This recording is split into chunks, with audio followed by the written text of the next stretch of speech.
नमस्कार, मैं हूं प्रमोद और आप देखना शुरू कर चुके हैं दिसड़कनामा.com। इस वक्त मैं मौजूद हूं सिरसा में और मेरे साथ सिरसा ज़िले के बड़े गांव बणी हैं, उनकी नवनिर्वाचित सरपंच हैं नैना झुर्ड।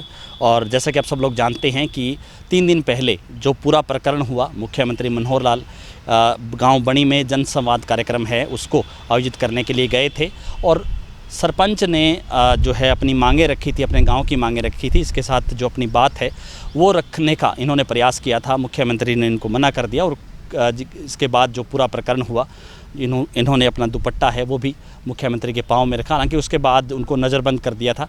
लेकिन हमारे साथ इस वक्त मौजूद है मैडम, बहुत बहुत स्वागत आपका। पहले तो हमारे धन्यवाद। क्या कुछ कहना चाहेंगे इस प्रकरण के बाद? जो है हमने बातचीत नहीं हो पाई, आखिर ऐसा क्यों करना पड़ा, क्या वजह रही, और जो आप गांव की मांग रख रहे थे, क्या कुछ कहेंगे? एक तो मैं ये कहना चाहूँगी कि मुख्यमंत्री जी का जो मैंने स्वागत किया जिस तरीके से, कोई काले झंडे नहीं, कोई विरोध नहीं, कोई विरोध में मुर्दाबाद के नारे नहीं। मैंने मांगे रखी, अपने गांव की रखी। वैसे मैंने कुछ मांग नहीं रखी सरपंचों के लिए, आप ये दो सरपंचों को, आप ये नहीं दे रहे हो, या कुछ पार्टी लेवल पे जाके मैंने कुछ नहीं किया। मैंने उनका अपना पर्सनल जगह दे के, उनका हेलीपैड, उनके इतना स्टाफ गांव में था, उनको 2-3 टाइम खाना दिया है, उनको नहलाने सुलाने, सारा नाचाए नाश्ता सारा प्रबंध किया है, मतलब उनका ध्यान रखा हमने। तो मेरे जितनी गांव में भीड़ थी वहाँ मुख्यमंत्री जी की कहीं नहीं थी। हर जगह उनके डांग सोटे खड़के हैं जी, आपको पता है। हमने पहले ही कह दिया काले झंडे कोई नहीं दिखाएगा। मैं गली गलियों में जाके, मोहल्ले मोहल्ले में जाके मैंने कन्वेंस किया लोगों को कि 23 साल बाद अपने गांव में राजा आ रहे हैं, पार्टी लेवल से ऊपर उठ के अपने गांव के लिए कुछ मांगिए। क्योंकि अगर कॉलेज देख के जाएंगे तो अपने को 100 साल काम आएगा, अगर हॉस्पिटल देख के जाएंगे तो 100 साल काम आएगा। फिर मैं अपनी समस्या, आपको पता ही है, 3 महीने पहले, 3.5 महीने पहले 3 फरवरी को मेरे पति पे कातिलाना हमला हुआ है। इतना बड़ा क्या केस है जो दोषी ऐसे ही घूम रहे हो, पुलिस सॉल्व नहीं कर पा रही है? क्या मर्डर मिस्ट्री है? क्या पुलिस ये नहीं कर सकती, दोषियों पे कार्रवाई नहीं कर सकती? जब एक सरपंच को ही न्याय नहीं है तो फिर आम लोगों को, जो सरपंच एक छोटी सरकार है, जो एक गांव का मुखिया है, आप बड़े लेवल पे चुनाव लड़ते हो, हमने छोटे लेवल पे लड़ा तो है ना। आपने ही हक दिया है, आपने औरतों को 50% आरक्षण दिया, फिर एक बेटी की बात क्यों नहीं सुन रहे? आप जन संवाद कर रहे हो तो जन संवाद में सबकी समस्याएं सुन रहे हो तो 5 मिनट मेरे को सुन लेते। कोई ये जो दुपट्टा है जी, ये मेरे समाज की, मेरे परिवार की, मेरे माँ बाप की ये इज्जत है, कोई मजबूरी में नहीं गिराता। सीएम साहब को ये चाहिए था दुपट्टा मेरे को उड़ाते, वहाँ पूरा अमला बैठा था, कलेक्टर थे, डीसी, वो कलेक्टर थे, एसपी थे, डीएसपी थे, उनको ये बोलना चाहिए था, ये ले बेटी, हिंदुस्तान की बेटी है तू, और हिंदुस्तान की लाज मेरे कदमों में नहीं, हिंदुस्तान का ताज तेरे सिर पे है। और मैं तुझे आश्वासन देता हूँ कि तेरे पति के साथ जो नाइंसाफ़ी हुई है, तुझे इंसाफ मिलेगा। हरियाणा की, हिंदुस्तान की बेटी को इंसाफ मिलेगा। मैं हरियाणा का सीएम वादा करके जाता हूँ। इतनी सी बात थी। उसमें वो कहते नीचे उतारो, नीचे उतारो, राजनीति कर रही है। किस पार्टी के साथ देखा है उन्होंने? मुझे सबूत दे। किसी पार्टी के लिए मेरे को, किसी पार्टी का प्रमोशन करते हुए, किसी पार्टी के पक्ष में बोलते हुए मेरे को सबूत दे, फिर बोले। तो ये, हालांकि उसके बाद जांच भी, उस मामले की जांच डीएसपी कुलदीप सिंह से जो है एएसपी प्रतीक्षा उसको दीप्ति गर्ग को दे दी। ये कुलदीप सिंह बेनीवाल जी से, डबोवाली से दीप्ति गर्ग को जांच दिए हुए महीना भर हो गया। ये कुछ नया नहीं किया है सीएम साहब ने। नया प्रेस नोट जारी कर दिया। हाँ, वह नया प्रेस नोट जारी कर दिया। दीप्ति जी के मैं पेश हुई हूँ 11 को, तो मैं पेश हो चुकी हूँ 11, और 15 को सीएम साहब आ रहे हैं। तो इन्होंने नया क्या किया है? दीप्ति गर्ग के पास तो हमारा केस महीने भर से है, फिर कुछ हुआ तो नहीं। तो ये इसका झगड़े का मुख्य कारण क्या था? झगड़ा क्यों हुआ? जो क्रॉस केस हुआ है आपका, वही है जी, हार बर्दाश्त नहीं कर पा रहे। बस वो मानने को, वो सपने से बाहर निकलने को ही तैयार नहीं है कि पंचायत हो चुकी है, पंचायत चुनाव निपट चुके हैं, फैसला जनता का आ चुका है, नई पंचायत का गठन हो चुका है, नैना झुर्ड अब इस गांव की सरपंच है।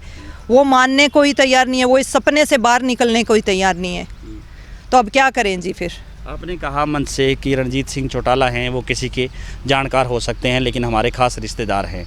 लेकिन उन्होंने जो है, कल हमने उनसे बातचीत की, उन्होंने कहा था कि ये प्री प्लान था, वो सोच रही हैं कि उनके पति पे जो 452 की धारा है वो हट जाएगी कहीं ऐसा करने से।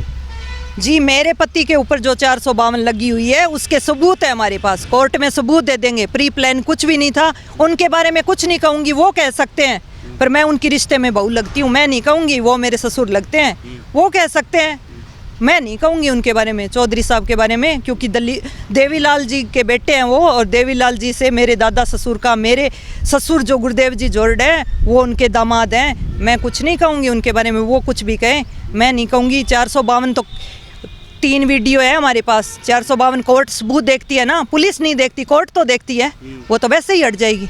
तो सीएम क्यों कह रहे हैं कि आप राजनीति कर रहे हैं बार बार?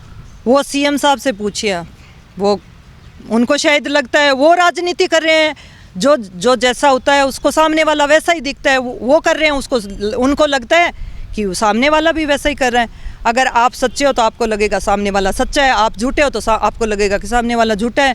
वो राजनीति करने आए हैं, उनको बीजेपी की प्रशंसा के सिवाय कुछ सुनना ही नहीं। आप सीएम हो, आप सबके सीएम हो, किसी पार्टी के सीएम नहीं हो, पूरे प्रदेश के सीएम हो। आज आप राजा हो हरियाणा के, और हम प्रजा है, प्रजा राजा से गुहार लगाएगी। तो आपने कॉलेज की बात कही, इसके साथ साथ हॉस्पिटल्स की बात आपने कही कि यहाँ पे डॉक्टर नहीं है, बॉर्डर का एरिया है, कई बार जो गर्भवती जो महिला हैं उनकी जान पे बनाता है। तो क्या उस मांगों पे कोई गौर हुआ? वो जी मेरे को तो अरेस्ट करके ले गए, कहाँ मांगे मांगी, वो तो बस करो बैठ जाओ, इसी में लगे हुए थे। उन्होंने कब कहा कि हम मांगे मांगेंगे? मेरे को तो उन्होंने अरेस्ट करवा दिया, जीवन नगर चौकी में रखा गया। मैं क्या टेररिस्ट थी?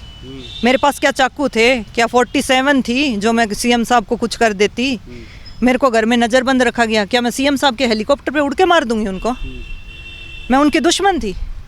तो पूरे इस प्रकरण में आप ये मानती हैं कि कहीं ना कहीं उनको मिसगाइड किया गया या ऐसा नैरेटिव सेट किया गया कि आप सरकार के अपोजिट हैं इसलिए ऐसा कर रही हैं, आप अपनी आपकी मांगों को जो है वो अनदेखा किया गया, ये मानते हैं आप? मिसगाइड नहीं किया जी, मेरे पर कई दिनों से प्रेशर आ रहा था कि बीजेपी ज्वाइन कर लो। अगर मैं बीजेपी ज्वाइन कर लेती तो सब कुछ सही था, सब कुछ दे के जाते, मेरे पति के 452 भी टूटती, सब कुछ होता। लेकिन मैंने कहा मेरे को न्याय नहीं चाहिए। मैं ऐसा किसी की पार्टी ज्वाइन करके आप न्याय दे रहे हो, इसका मतलब हर आदमी बीजेपी में जाएगा तो ही न्याय मिलेगा। तो ये प्रेशर कहाँ से आ रहा था? किसी पॉलिटिकल आदमी से या? पॉलिटिकल आदमी से मैं नाम नहीं लेना चाहूँगी जी। तो उन्होंने कहा कि आप भारतीय जनता पार्टी ज्वाइन की। उन्होंने कहा भारतीय जनता पार्टी ज्वाइन करो, आपके सीएम जो आ रहे हैं उनकी आप तारीफ पे तारीफ करना, बहुत सच्चे आदमी हैं, बहुत मेहनती आदमी हैं, बहुत ईमानदार आदमी हैं। इनसे प्रभावित होके मैं बीजेपी ज्वाइन कर रही हूँ। आपका पूरे मान सम्मान के साथ आपको पटका पहनाएंगे बीजेपी का, बुक्के देंगे, फिर आपका केस ख़त्म, फिर आपके ये वो आपको रानिया हल्के की टिकट, आपको टिकट में अगर चुनाव में हार गए तो राज्यसभा के थ्रू आपको हम वहाँ पहुँचा देंगे, यहाँ पहुँचा देंगे। बड़े सपने दिखाए गए थे जी। तो ये जो आपने कहा कि पहले बीजेपी ज्वाइन कीजिए और ऐसा आपने कहीं मना कर दिया, उसको लेकर के भी ऐसा हो सकता है? हाँ जी हो सकता है, क्योंकि मैंने बोला सीएम साहब की चाय हमारे घर पे रख दो। कहते आप बीजेपी ज्वाइन करोगे तो ये आपके घर चाय क्या फिर तो खाना खाएंगे। मैंने कहा ये शर्त नहीं होती, सबके हैं सीएम साहब, सबके हैं, ये शर्त नहीं होती कि पार्टी ज्वाइन करोगे। अब मैं बोलूँगी मैं किसी के घर जाऊँगी, मैं सरपंच हूँगी, चाय तो तब पीऊँगी जब वोट दोगे।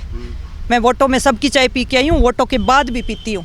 ये कोई नहीं, लोकतंत्र है, लोकतंत्र में हक है वोट डालने का, अपनी मर्जी से वोट डालने का। मैं भी किसी को वोट डालूंगी तो अपनी मर्जी से डालूंगी, ये नहीं कि मैं ये कहूँगी कि वो चाय पिएगा या वो ये करेगा या वो करेगा, नहीं। तो आपके गांव की जो समस्याएं आपने बताई, अब आपने खुलासा ही कर दिया कि बीजेपी ज्वाइन नहीं किया, तब को उसको हो सकता है उसको लेकर के ये आपको क्रिटिसाइज़ करने का प्रयास किया हो, लेकिन अब गांव की मांगें हैं वो पूरा कैसे होंगी? गांव की मांगे तो जी पूरे होंगे, सरकार तो बदलेंगी ना, इलेक्शन भी होंगे, इलेक्शन भी कुछ चीज़ है, अगली सरकार करेगी, उनसे संघर्ष करेंगे। सरपंच और धरने पर बैठे हैं, हम भी बैठेंगे। मुझे मेरे गांव का विकास चाहिए, मुझे नहीं चाहिए कि आप ग्रांट दो और उसमें से मैं कुछ खाऊं। मुझे गांव के लिए ग्रांट दो, चाहे आप उस एक एक पैसे का मेरे से पक्का बिल ले लो, मुझे मेरे गांव का विकास कराना है, मुझे पैसा नहीं खाना।